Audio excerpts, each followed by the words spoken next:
I'm going to have Art Simonian's going to come up and say a few words on workforce development for us, and then I'll come back up to introduce Wes Winterbottom. Thank you.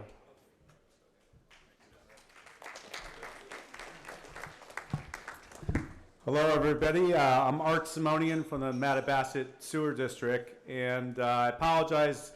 I did not rehearse for this, so you're going to have to just bear with me and just start throwing me things if I start talking too long. But I wanted to give everyone an update on what we're doing as an organization here as part of NUIA and the 6 New England states on workforce development. So you're going to hear during our program something that's going on with community colleges, but long ago it's been recognized by NUIA and many other organizations about the workforce shortages that are going to be coming up in our industry. So there's some vision out there that we needed to do something more than just basically try to borrow or take from other people in this industry, basically stealing from other facilities or other consulting firms.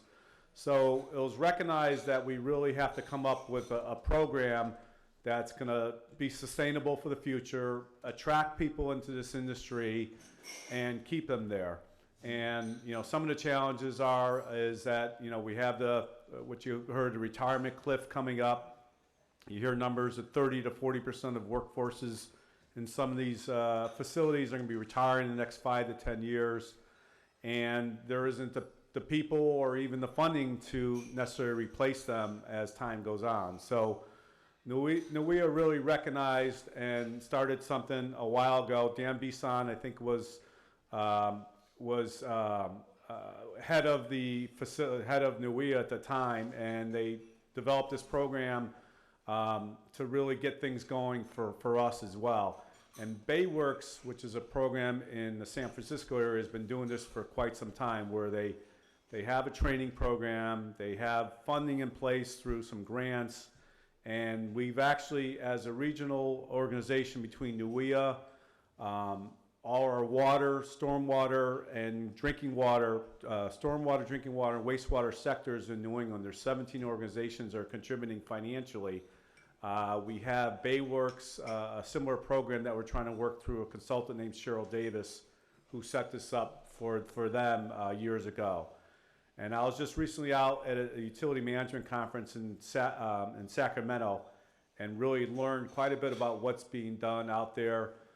There's programs called IE Works, Bayworks, Workforce Warriors, which taps into the veteran market. The veterans are out there. So we see that this is really a great opportunity for us to take advantage of. I know many facilities and firms are probably doing this individually, but we think, as a region, we could do this more efficiently and probably have more success. And again, what they're doing out in other programs, whether it be out west or down south, they have apprenticeship programs. There's actually state and federal money to bring people on into this industry, train them, and pay them to job shadow through federal grants, job shadow alongside people. So one of the key things that we're hearing is that a lot of times people don't go in this industry because they don't see a career path. So that's one of the things we're going to try to focus on is show people where their career paths could be in this industry. So we had a workshop that Cheryl Davis ran with our organizations that I just mentioned a couple weeks ago. It was about an 8-hour workshop up in Holliston, Mass, and we really developed a roadmap of all different things we plan to achieve over the next couple years.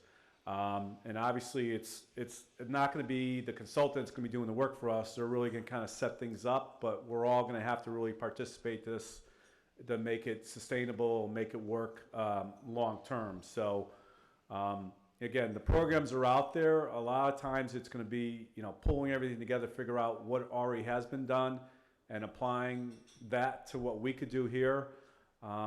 We think we could be pretty successful at this.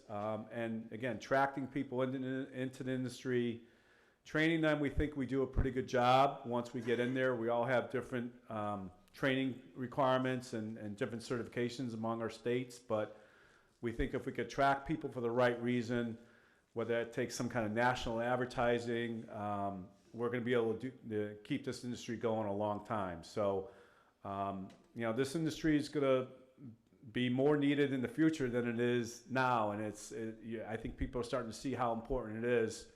With PFAS putting pressure on things, you're going to see more people coming into this industry, and it's our job to make it attractive for them and give them a career path where they want to stay in here, and hopefully that perpetuates to people they know and kind of spreads the word that this is a good industry to be in. So with that, we'll move on to our next speaker, but I just want to give everyone a kind of heads up of what we're doing already and some of the things we've learned, and we're not just starting this from scratch. We got a steering committee that's got, again, 17, 18 people involved, and we're meeting quite regularly with milestone dates to achieve things. So that's all I want to say. Thanks, Jeff.